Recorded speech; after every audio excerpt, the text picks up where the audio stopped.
एक व्यक्ति काफ़ी दिन से परेशान चल रहा था, जिसके कारण वह काफ़ी चिड़चिड़ाव व तनाव में रहने लगा था। वह इस बात से परेशान था कि घर के सारे खर्चे उसे ही उठाने पड़ते हैं, पूरे परिवार की जिम्मेदारी उसी के ऊपर है। किसी न किसी रिश्तेदार का उसके यहाँ आना जाना लगा ही रहता है। इन्हीं बातों को सोच सोच कर वह काफ़ी परेशान रहता था। अपने इसी मानसिक तनाव के चलते वह बच्चों को अक्सर डांट देता था। वह उसकी पत्नी के साथ भी झगड़ा चलता रहता था। एक दिन उसका बेटा उसके पास आया और बोला, पिताजी मेरे स्कूल का होमवर्क करा दीजिए। वह व्यक्ति पहले से ही तनाव में था, तो उसने बेटे को डांट कर भगा दिया। लेकिन जब थोड़ी देर बाद उसका गुस्सा शांत हुआ तो वह बेटे के पास गया। उसने देखा कि बेटा सोया हुआ है। उसके हाथ में उसके होमवर्क की कॉपी है। कॉपी उठा करते ही जैसे ही उसने कॉपी नीचे रखनी चाहिए, उसकी नज़र होमवर्क के टाइटल पर पड़ी। होमवर्क का टाइटल था वे चीज़ें जो हमें शुरू में अच्छी नहीं लगती लेकिन बाद में वह अच्छी होती हैं। इस टाइटल पर बच्चे को एक पैराग्राफ लिखना था, जो उसने लिख लिया था। उत्सुकतावश उसने बच्चे का लिखा हुआ पढ़ना शुरू किया। बच्चे ने लिखा था, मैं अपने फाइनल एग्जाम को बहुत धन्यवाद देता हूँ, क्योंकि शुरू में तो ये बिल्कुल अच्छे नहीं लगते थे, लेकिन इनके बाद स्कूल की छुट्टियाँ पड़ जाती हैं। मैं सुबह सुबह जगाने वाले को, उस अलार्म घड़ी को बहुत धन्यवाद देता हूँ, जो मुझे हर सुबह बताती है कि मैं जीवित हूँ। मैं ईश्वर को बहुत धन्यवाद देता हूँ, जिसने मुझे इतने अच्छे पिता दिए, क्योंकि उनकी डांट मुझे शुरू में तो बहुत बुरी लगती है, लेकिन वो मेरे लिए खिलौने लाते हैं, मुझे घुमाने ले जाते हैं और मुझे अच्छी अच्छी चीज़ें खिलाते हैं।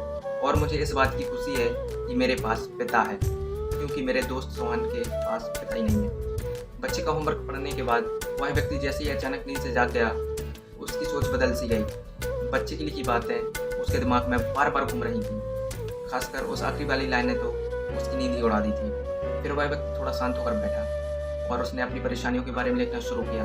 मुझे घर के सारे खर्चे उठाने पड़ते हैं, इसका मतलब है कि मेरे पास घर है, और ईश्वर की कृपा से मैं उन लोगों से बेहतर स्थिति में हूँ जिनके पास घर नहीं है। मुझे पूरे परिवार की जिम्मेदारी उठानी पड़ती है, इसका मतलब है क्योंकि मेरे पास परिवार है, बीवी है, बच्चे हैं, और ईश्वर की कृपा से मैं उन लोगों से ज़्यादा खुशनसीब हूँ जिनके पास परिवार नहीं है और वो दुनिया में बिल्कुल अकेले हैं। मेरे यहाँ कोई ना कोई मित्र या रिश्तेदार आता रहता है, इसका मतलब है कि मेरे एक सामाजिक हैसियत है और मेरे पास मेरे सुख दुख में साथ देने वाले लोग हैं।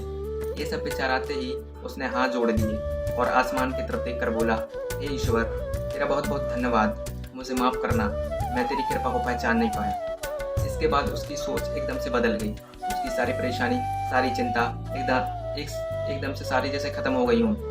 उसने अपने अंदर एक अजीब सी शांति प्रदान की। वह भागकर अपने बेटे के पास गया और सोते हुए बेटे को नींद में उठाकर उसके माथे को छूने लगा और अपने बेटे को तथा ईश्वर को धन्यवाद देने लगा।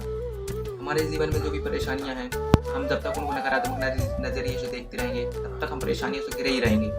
लेकिन जैसे ही हम उन्हीं चीज़ों को, उन्हीं परिस्थितियों को सकारात्मक नज़रिए से देखना शुरू कर देंगे, हमारी सोच एकदम से बदल जाएगी। हमारी सारी चिंताएं, सारी परेशानियां, सारे तनाव एकदम से खत्म हो जाएंगे और हमें मुश्किलों से निकलने के लिए नए नए रास्ते देखने शुरू हो जाएंगे।